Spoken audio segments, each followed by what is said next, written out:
Slide, Understanding the National Disability Insurance Scheme, NDIS. Video series. Video 7, Planning for the NDIS, an AFDO Disability Loop Workshop. Slide saying Part 4, Planning for the NDIS. Slide saying the 3 stages of NDIS planning, with an image of 3 people at the table talking about NDIS. A view of presenters sitting at a table at the front of the room. She reads notes from a braille booklet. In Part 4 now, we're looking at the planning for the NDIS. There are 3 stages of NDIS planning, and the NDIS works with participants to identify your reasonable and your necessary supports for you to live the way that you want to live. And the supports are funded in your plan through the resources, and it's all about achieving your goals. Remember, it's about relating your supports back to independence, community involvement, education, employment, health and well-being, and all those areas of life. You have to, first of all, as we've discussed before, find out whether you're eligible to access it, and then once you're in, you're what they call access met. Once you're in the scheme, you're called a participant. They don't say client, they don't say customer, you're a participant. And so I'm a participant now, and you go through a process called planning, and there's 3 stages of planning. There's plan ready, getting plan ready. The second stage is having the planning conversation. And then the third is having the plan approved. And on the website of the NDIS, there's a lot of resources about how to get plan ready. The website for the NDIS is ndis.gov.au, or you can ring them up and to find out what resources are best on 1800 800 110. Slide saying Planning Stage 1, Getting Plan Ready, with an image of form and pencil. Planning stage 1 is about getting ready. And the process of getting ready for your planning meeting is going to be a lot easier and a lot faster if you collect a lot of data about yourself. Think about and talk about with people your functional capacity. What can you do and what can't you do unless you have support? It's all very well to have diagnosis, and that might have been important when you applied for access, but now when you're having your planning meeting, it's about functionality, not diagnosis. Not, oh, I have cerebral palsy, but the functionality of the impact of that is I can't climb ladders, or I can't push buttons, or I have trouble knowing how to behave in certain situations. I have trouble making friends, things like that. So collect evidence from specialists, doctors, physiotherapists, OTs, and you can show these letters at your planning meeting. But you don't have to take letters, it's not mandatory. It's just a good idea. Also think about what changes you want to make in your life as a person with a disability. Maybe you want to manage your own money, or maybe you want to learn how to cook so you can then long term move out of home or just eat better. So think about what changes you want to make, and remember it's also about maintaining what you have been doing with other supports. So I've been going to work with my guide dog, and I want to be able to continue doing that. So I need those supports to continue. So that's one of my really important things for my plan. Slide saying Planning Stage 2, the planning conversation, with image of 2 people having a conversation.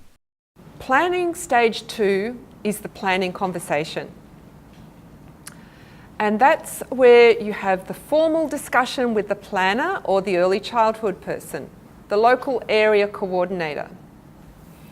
So the local area coordinator, LAC, will sit with you and talk to you, have a discussion. They're not your enemy, they're your friend. They want to help you, they want to get to know you, And it's best to have a face-to-face meeting. You can have a telephone meeting with an LAC if you want, but I think a face-to-face is better because they get to know what you're like better and everyone feels more comfortable.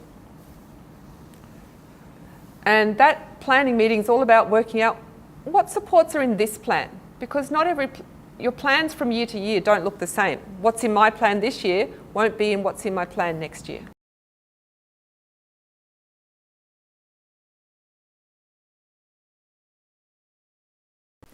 Slide saying your first NDIS planning conversation. So you have your first planning conversation, your very first plan. And the planner will ask you lots of questions about yourself. Where do you live? Who do you live with? What do you do? How do you spend your time? And it's not just to be a nosy, it's about building a picture about yourself. And all the information goes into what they call a participant statement. That's a formal document that you and the planner will write together or work out the wording, and that will just contain a basic story about you. You know, you live in, maybe you live with your husband, or you go to work, or you have hobbies in knitting, or you love following football. So it's just little key pieces about you as a person, including informal supports. So my husband, for example, is what they call an informal support. He might help me find those medical appointments that are always hiding away in some big hospital in a consulting room that's really hard to find. I'm sure I'm not the only person that experiences that. So he might also take me clothes shopping. So that's an informal support. It might be family informal support. So they like to know about those people as well. But it doesn't mean that they won't deny you the support. For example, not every husband has to take their wife clothes shopping. And whilst my partner is very happy to do that, it may be that he doesn't want to, or it may be that I want someone else to take me. So by declaring that he helps me do that, it doesn't mean they're going to say he has to continue doing that. I hope that makes sense. And in the first plan, you talk about your short-term goals, about what you want to continue doing, what you want to achieve, and what's most important. So, for example, my colleague I talked about who had an electric chair and moved out of home, his first plan was about moving out of home. But then subsequent years, he had a goal of learning how to drive. But learning how to drive in his first plan wasn't the most important thing, but to him, moving out of home really was. So make that distinction about what's important this year and what can wait. Your supports might include recurring things. So for example, people that need personal care might need daily showering, dressing, toileting, things like that, meal preparation. It might be something that happens periodically, like Auslan interpreting service. If you're someone that requires Auslan, you will need it from time to time. Maybe it's every day, maybe it's once a week, but it would be an ongoing thing for doctor's appointments, other meetings. And then there's once-off things like a bathroom modification or a wheelchair. Not a once-off, but an occasional thing. So there's different types of supports. When the planner and you have finished talking about your plan, the planner writes it all up and sends it off for approval. And it's really important that you feel comfortable with the plan before it goes off, because you can't change it for a year unless it's very exceptional circumstances. The other thing before the planning conversation finishes is that the planner will ask you how you want to manage your plan. Managing your plan means how are you going to handle or manage the funding part of it, the money part of it. So it's talking about managing the bills and the payments part of your plan. And we'll come back to that in a moment. So in summary, the planning meeting talks about you, your goals, your supports, and your plan management choice. And then, as I said, it's written up and sent away.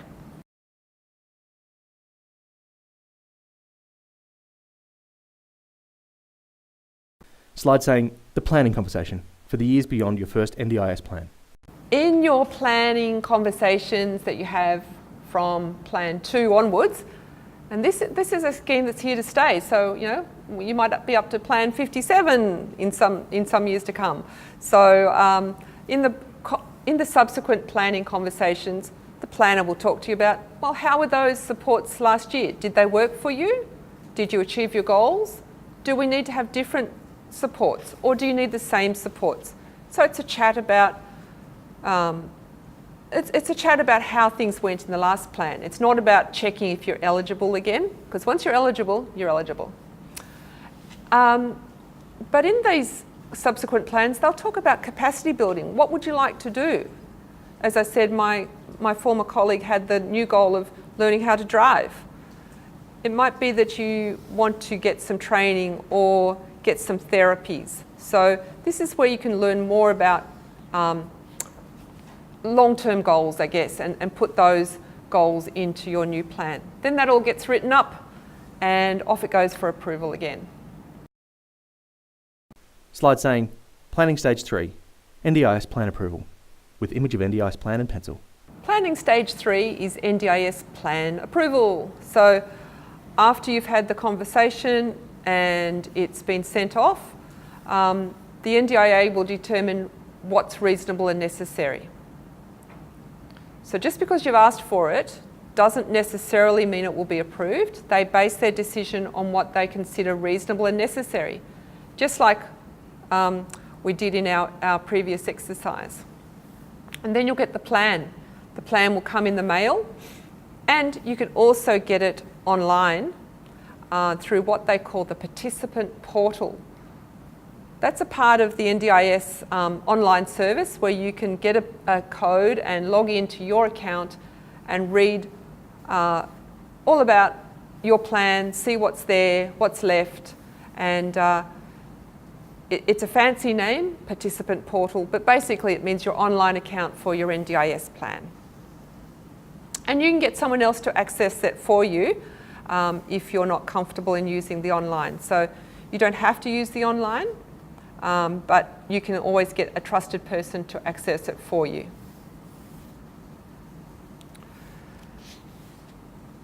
If you don't like the plan, as I said, if your circumstances have changed, maybe you need different supports because your life's really changed, you can get it reviewed early, but usually it's reviewed every 12 months. Are there any questions about the planning process? Christina, you said that it's good to have the doctor's opinion or other related specialist opinion written there before going to see the planner, but it's not compulsory. That's correct? That's correct. It's not correct. It's not compulsory to have doctor's reports in preparation for your plan. It's a good idea. And what I would suggest is your GP might know you well, but GP knows your health well. It might be even better to get reports from specialists like physios and occupational therapists, because then they can focus on your functionality rather than your diagnosis or your health condition, depending on the relationship you have with your doctor. Also, doctors are very busy people, and they may be better trained in writing health reports. Having said that, there's more tools now for online for doctors to fill out evidence forms required by the NDIS. So the doctor certainly has a role to play if they have to help you by filling out an evidence of disability form. But think more broadly past the GP for getting reports about what supports can help you.